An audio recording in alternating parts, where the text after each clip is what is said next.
All right, buckle up, everybody, because today we are taking a deep dive into Neon Genesis Evangelion. And we're not just talking about rewatching the show or the Well, movie. no. This is way beyond that. You sent me this YouTube video, and it claims there are like 37 Evangelion timelines. 37. It's called All 37 Evangelion Timelines Explained from Crunchyroll, Inside Anime. Yeah, and, most fans know about the main series and maybe some of the spin-offs, but this video argues that basically every single piece of Evangelion media, from video games to pachinko machines, adds a layer to this intricate, crazy narrative. 37 timelines, though. Seriously, I mean, what does that even mean for a story? I'm excited and terrified at the same time. I know, right? That's what Evangelion does. It keeps you guessing. Yeah. But to understand this whole multiple timelines thing, we kind of have to start at the very beginning, like billions of years ago, beginning. Whoa, hold on. Are we talking, like, dinosaurs with Evas? What's going on? No. Think even further back. The video starts with something called the first ancestral race. These are basically godlike beings who sent out these seeds of life to, well, spread life across the universe. Okay. Two of these seeds, Adam and Lilith, were meant for different planets. But get this, their eggs, which look like moons, crash-landed on Earth. Whoa, a cosmic traffic jam. Sounds like a recipe for disaster. It was. This caused what's called the first impact, like a giant cataclysmic event that basically wiped out most of Adam's power. Okay. Lilith, though, she managed to spread LCL, the orange liquid you see all the time in the series, and that led to life on Earth as we know it. So you're saying humanity might owe its existence to a giant space fender bender? I mean, that's a lot to process. Right, I know. But what about the angels, you might ask? Yeah, didn't Adam create the angels? Well, because Adam's power was messed up by the first impact, he couldn't really create that many angels. Right. That's why there were only a handful in the Evangelion universe, each one super powerful and a huge threat to NRV. Which brings us to the second impact, right? The one that kind of sets the stage for the whole anime. Exactly. Fast forward to the year 2000. Humans, messing around with Adam in Antarctica, trigger the second impact, which devastates the planet. Yeah, not a good look for humanity. Not at all. Yeah. It shows what happens when we overreach.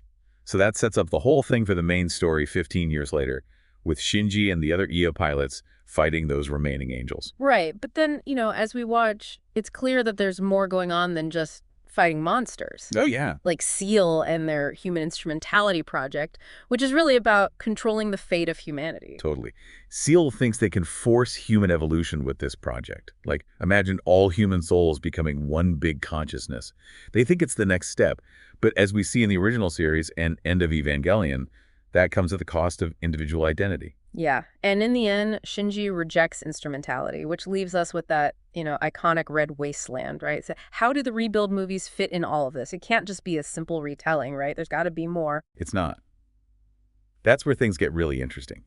This video, it argues that the rebuild movies are actually a whole separate timeline. Every time Shinji makes a big choice, a new timeline branches off. Basically, there's a multiverse of possibilities. So wait, so it's not just about one story, it's about every path not taken. Like, is there a timeline where Shinji actually listens to his dad? Huh. Maybe. And that's only the tip of the iceberg. The video says there are 3 main timelines, plus tons of little branches. Like, remember that episode in the original anime, episode 26, where everything's suddenly happy and they're all in high school? Oh, yeah, that one felt so out of place. Like, what was going on there? Right. Well, according to the video, that's not just some random thing. It's a whole timeline. It's called the school life timeline, and it's just as real as the one with the giant robots and the apocalypse. My mind is officially blown. So all those spin-off games and manga, all those weird alternate stories, they aren't just for fun. They're actually different realities. Yeah, that's the idea. Even the crazy ones like Shinji as a detective or Ray flipping burgers could be canon. So 37 timelines, each with different events, different characters.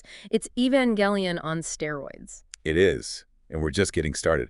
When we come back, we'll dive into some of the craziest spin-offs and see how they connect to this whole Evangelion multiverse. I cannot wait. I need to take a minute to process all of this. Yeah, for sure. But for everyone listening, stay tuned because this is about to get wild. Oh, yeah. Welcome back to our deep dive into the Evangelion multiverse. And I gotta say, I'm still trying to wrap my head around this whole 37 timelines thing. Yeah, it's a lot to process. It's like, Evangelion is already known for being complex and symbolic, but this just adds a whole other layer to it. Right, like it's not just one story, it's all the paths not taken, all the different choices Shinji could have made. Exactly. It's like Anno, the creator, Hmm. is showing us a glimpse into these alternate realities, all these what-ifs. I mean, just imagine all the possibilities. Like, what if Shinji actually decided to open up to Asuka? Or what if Rei had never been created? Right. It makes you wonder how things would have played out differently. And it kind of makes you think about your own life too, right? Like, what choices have we made that have led us to where we are today? That's deep. But speaking of choices, we got to talk about those spin-offs. We touched on some of the crazier ones before, like Detective Evangelion and the one where Rei is flipping burgers. Oh, yeah, those are wild. But you're saying these aren't just random cash grabs. They actually tell us something about Evangelion. Absolutely. They might seem silly on the surface, but when you look closer, they often explore the same themes and ideas as the main story, just in a different way. Okay, I'm listening. How does something like Detective Evangelion, with Shinji as a hard-boiled detective, how does that connect back to the original series? It seems so different. I know, right? But think about it.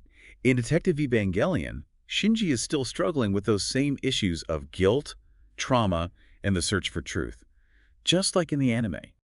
Yeah, I see what you're saying. It's like a noir version of Evangelion.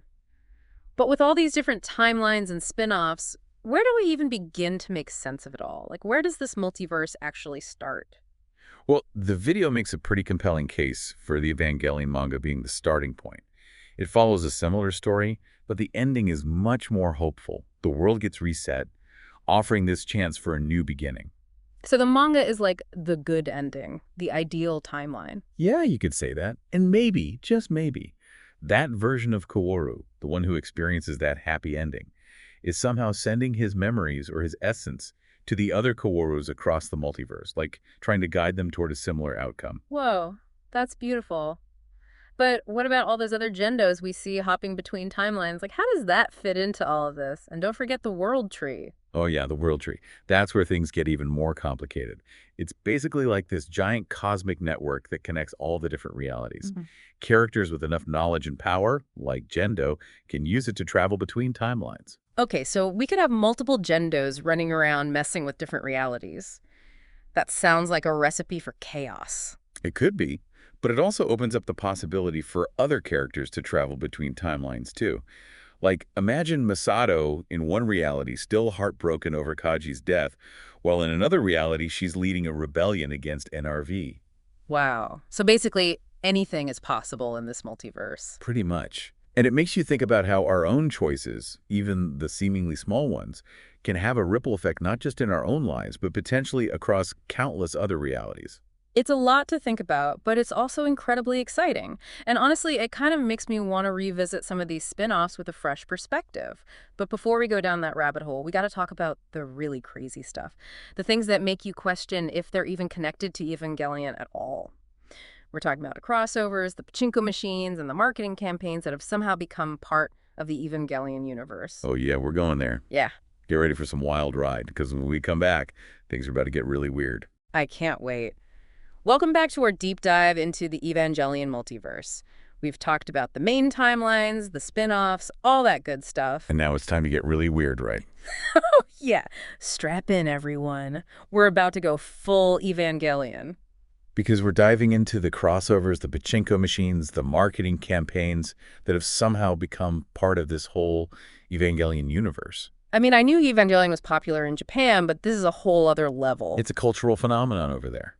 It's gone way beyond just an anime. Like, you've got Evangelion-themed restaurants, clothing lines, you name it. So it's not surprising that all these weird crossovers and tie-ins have popped up along the way. Not really. It's like Evangelion has become so ingrained in the culture that it can be used to sell just about anything. Okay, but does it all really count as part of the Evangelion story? I mean, where do we draw the line? That's a good question. It really depends on how you define canon, right? But what's interesting to me is how even these really strange crossovers and marketing tie-ins can sometimes reflect the core themes of the show, even if it's unintentional. Like, how so? Give me an example. Well, think about that Chick Razor commercial where Gendo achieves enlightenment through a really close shave. Wait, what? I don't remember that one. It's real. It's Yeah. out there. And it's completely absurd.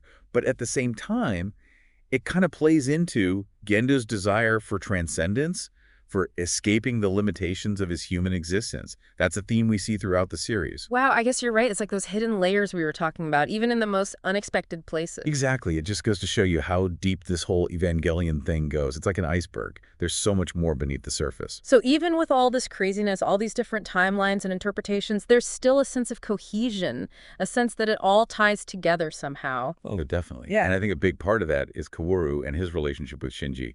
No matter what reality we're in, no matter how strange things get, their connection is always there. It's like this constant thread running through the entire multiverse. Yeah, that's true. Even in those wacky spin-offs, there's always a sense that Kaworu cares deeply for Shinji, even if it's not always explicitly romantic. Right. And it makes you wonder if their connection goes beyond just romantic love. Maybe it's something more profound, something that transcends time and space.